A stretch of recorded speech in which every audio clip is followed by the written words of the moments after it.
এবং আমাদের যে পাণ্ডুলিপি সেইগুলোকে এআইকে ব্যবহার করে সেটাকে পুনরুদ্ধার করে এটা রিড করার মতো অবস্থা, সেটা এবার মাননীয় প্রধানমন্ত্রীজি আজকে সমস্ত পৃথিবীর যত জায়ান্টস আছে তাদেরকে কিন্তু উনি দেখালেন।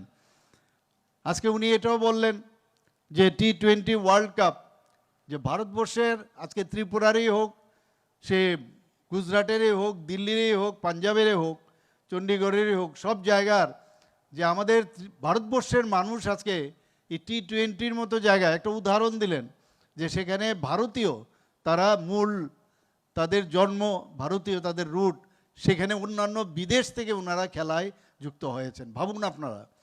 তো আমাদের ভারতবর্ষের যে ট্যালেন্টের অভাব নেই। আমার মনে আছে কিছুদিন আগে আমি ফটিকরাই থেকে আসছিলাম এবং ফটিকরাই আগরতলা রেলওয়ে স্টেশনে যখন নামলাম তার কিছুক্ষণ আগে খবর পেলাম ত্রিপুরারে একটা মেয়ে ট্রেন চালিয়ে সে আসছে, 25 থেকে 26 বছরের হবে খুব সম্ভব। এবং আমি নেবে মেয়েটা তারপর নামলো সেখানে, যে ট্রেনের যে কো পাইলট বলে তাকে, সে এসে আমার সাথে দেখা করলো, ওকে আমি সম্মান করলাম, ওকে আমি গ্রিট করলাম। তো আমাদের ট্যালেন্টের অভাব নেই, প্রচুর লোক আমাদের দেশ, আমাদের আজকে জাতি জনজাতি, মণিপুরি, সংখ্যালঘু সবাই মিলে আমরা যেভাবে আজকে আমাদের রাজ্যকে যদি আমরা না বড় করতে পারি তাহলে দেশও কিন্তু কোনো অবস্থায় সামনের দিকে এগোতে পারবে না।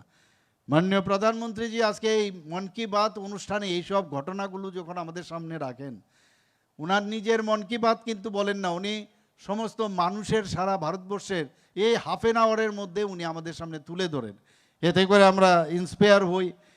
একটা অদ্ভুত একটা বিষয় আজকে দেখলাম যে একটা ছোট বাচ্চা যার নাম এলিয়েন শেরিন আব্রাহিম, তার এই পৃথিবীতে আজকে নেই, কিন্তু তার মা বাবা ডিসিশন নিল যে আমি আমার মেয়ের যে অর্গান, সেই অর্গান ডোনেশন করব।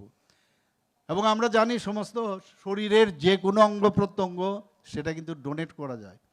আজকে আমাদের ত্রিপুরাতেই কিডনি ট্রান্সপ্লান্ট হচ্ছে, আপনারা সবাই জানেন 5টার মতো কিডনি ট্রান্সপ্লান্ট হয়েছে, যেটা আমরা কোনো দিন ভাবিনি যে ত্রিপুরাতে কোনো দিন কিডনি ট্রান্সপ্লান্ট আমরা করতে পারবো। সেখানে সেই কিডনি ট্রান্সপ্লান্টে যারা দিয়েছেন তারাও ভালো, যারা নিয়েছেন তারাও ভালো আছে। আমরা হার্ট ট্রান্সপ্লান্টের কথা ভাবছি এখন, এবং আগামী দিন লিভার ট্রান্সপ্লান্টের কথা ভাবছি। তো শরীরের সব মানে অংশ আমরা কিন্তু বোন হোক, আমাদের লিগামেন্টই হোক, টেন্ডনই হোক, সব কিছু কিন্তু দান করা যায়, চোখ আমাদের দান করা যায়। তো এই একটা ছোট্ট বাচ্চা, তাকে তার মা বাবা বলল, সেটা মাননীয় প্রধানমন্ত্রীজি কেন দেখালেন? এই কারণে দেখালেন আমাদের শেখানোর জন্য, আমরা যাতে ইন্সপায়ার্ড হই এরকমও করা যায়, যে এর মধ্যে যাদের কাছে এই অর্গানগুলো যাবে তার মধ্যে তার যে মা বাবা তারা কিন্তু তাকে দেখতে পারবে। তো এই যে একটা হিউম্যান টাচ, আমরা এই যে হিউম্যান টাচের যে বিষয়, সেই বিষয়টা কিন্তু আজকে দেখালেন উনি।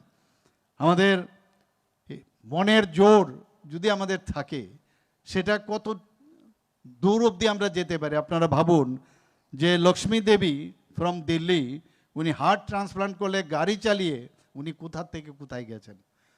অর্থাৎ এরকম অজস্র উদাহরণ আপনারা সবাই জানেন, যে পা এম্পুটেশন হয়ে গেছে, হাত নেই, হাত কাটা হয়েছে, তারপরেও আজকে যেখানে আমাদের যে পারা অলিম্পিক্সে আমাদের ভারতবর্ষের থেকে যারা রিপ্রেজেন্ট করেছে সেখান থেকে গোল্ড মেডেল নিয়ে এসছে, বিভিন্ন মেডেল নিয়ে এসছে। ত্রিপুরারও 1-2জন আমাদের ছেলেরা আছেন, তারাও ভালো রেজাল্ট করেছে।